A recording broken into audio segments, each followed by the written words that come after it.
The night was eerily silent. The monotonous ticking of the wall clock and the low hum of the air conditioner were the only sounds accompanying Emma. She was in the hospital due to a minor bicycle accident. Her playful antics had led to scraped knees and hands. She should have been able to sleep peacefully. But something about this hospital felt different. Slowly, she opened her eyes and turned toward the bed beside her. An old man lay there, his body frail and weak. But something made Emma's skin crawl. He looked terrified. His blanket was pulled up to his face, and his body trembled. Emma frowned. Before she could say anything, the old man whispered in a trembling voice, "Nurse, nurse, please." Emma froze. He wasn't looking at her. His wide, frightened eyes were fixed on the other side of his bed, staring at something Emma couldn't see. "Can you tell the man in the black cloak to leave? He's always there." He makes me nervous. A chill ran down her spine. Slowly, she turned to follow his gaze. And there, in the darkness beyond the dim hospital light, a tall figure stood motionless. A man in a black cloak. He didn't move. He didn't speak. He was just there. Emma felt her body lock in place. Her heart pounded in her chest. She wanted to convince herself it was just a shadow, just a trick of the dim hospital lights. But the old man saw him too. The old man started to sob, his whimpers blending with raw fear. "He's getting closer. He's going to take me." Then he screamed.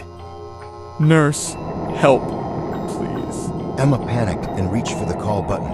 But before she could press it, the room shuddered. The dim light flickered violently, casting shadows that twisted and moved. And the cloaked figure, it moved. Not much, just a slight shift, but it was enough to make Emma's breath hitch. The figure had no face, only a void of pure darkness where its head should have been. The door burst open, and a nurse rushed in. The moment the bright hallway light flooded the room, the figure disappeared. The old man sobbed uncontrollably, his body shaking. The nurse saw nothing. With a calm voice, she said, "There's no one here, sir. You just need some rest." But Emma knew this wasn't a nightmare. It was real. That night passed in terror, and as dawn broke, a lingering fear remained in her heart. Night fell again. Emma tried to push away the memory of last night. Maybe it was just the painkillers messing with her mind. Maybe the hospital's dim lighting played tricks on her. But no matter how much she tried to convince herself, the unease wouldn't fade. The old man in the next bed seemed more restless than before. He sat up, his breath uneven, his trembling hands clutching his blanket. His eyes wide, unblinking, were fixed on something in the corner of the room. Emma hesitated, then slowly turned to look. There, the figure had returned, standing in the same spot, shrouded in black. But this time, something was different. Emma could see its shadow moving, even though the figure itself remained completely still. It was as if something larger lurked behind it, something that whispered and crawled unseen. The old man's breathing quickened. "He's back," he whispered hoarsely. Emma felt the air shift. It grew colder, heavier. Then the old man started mumbling to himself. "Don't let him in. Don't let him in." Emma gritted her teeth. He wasn't speaking to her. He was speaking to himself, or worse, to something only he could hear. Bang! The room's lights flickered violently. The old TV in the corner switched on, crackling with static. The screen glowed, displaying something.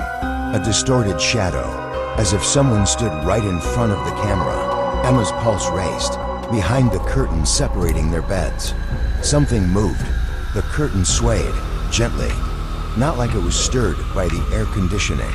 No, it moved as if something had brushed against it from the other side. The old man let out a whimper. "He's here. He's closer." Emma clutched her blanket tightly. The distance between them wasn't close, but she could hear the old man's breathing grow heavier. The curtain swayed again. Then silence. No sound, no movement. Emma dared not blink. She could feel something watching her. Slowly, she turned her gaze back to the shadowy corner. The cloaked figure was gone, but that didn't mean it had left. It had only moved. Somewhere closer. Somewhere she couldn't see. Days later, Emma was finally discharged from the hospital.